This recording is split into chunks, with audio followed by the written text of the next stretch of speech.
আমার ক্ষুদ্র জীবনে অভিজ্ঞতা থেকে দেখেছি, ছেড়ে দেওয়ার মধ্যে সুখ আছে আর কি।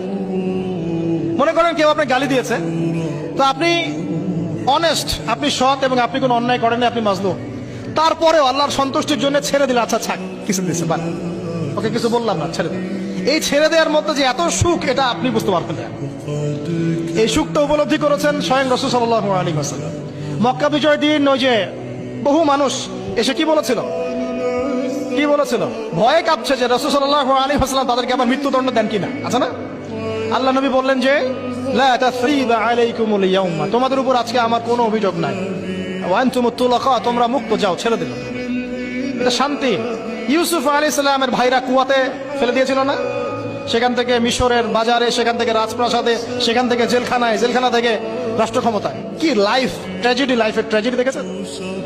এখন ইউসুফ আলাইহিস সালাম যখন শেষে ভাই থেকে চিনলেন, তিনি কি ভাইদের প্রতি প্রতিশোধ নিয়েছেন? বলেছেন যাও, মাফ করে দিলাম, ছেড়ে। এটাই শান্তি।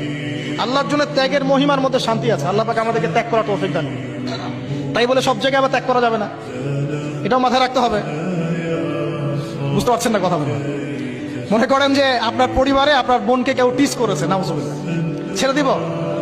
যা বাবা, তুই টিস করেছিস, যা, দিলাম, ছেড়ে। দেখো, মনে করেন যে কারো সমাজের মধ্যে কাউকে ধর্ষণ করা হচ্ছে, নাউজুবিল্লাহ, আমরা বলবো যে যাক, মানবতা দেখালাম, ছেড়ে দিলাম, ইসলাম তো মানবতা ধর্ম, যাও, ছেড়ে দিলাম, বললে হবে?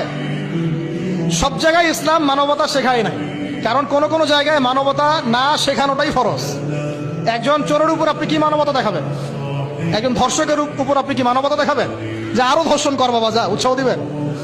একজন খুনি, আপনি কি তাকে মানবতা দেখাবেন না ফাঁসি দিবেন? তো এই যে কিছু মানুষ এখন বলে ইসলাম মানে শান্তি, আর শান্তি মানে শান্তির সুবাতাস বলছে।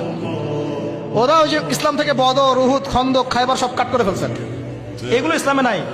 ইসলামে শুধু আছে সালাম, সালাম, আফসুস সালাম, খালি সালাম দিবা আর তোমরা কি করবো, খাবার খাওয়াবা, ব্যাস। আর ইসলামে যে আরো বড় বড় বিধানগুলো আছে, এগুলো পাশ কাটিয়ে এড়িয়ে যাবে। ইসলাম তো শান্তির ধর্ম। আরে বাবা, শান্তি মানে কি? শান্তি মানে আল্লাহর বিধানগুলো মেনে নিয়ে আল্লাহর সামনে আত্মসমর্পণের মধ্য দিয়ে শান্তি অর্জন করা। এই হলো ইসলামের ডেফিনেশন। আল্লাহ পাক আমাদেরকে পূর্ণাঙ্গতা বোঝার তৌফিক দান করুন, আমিন।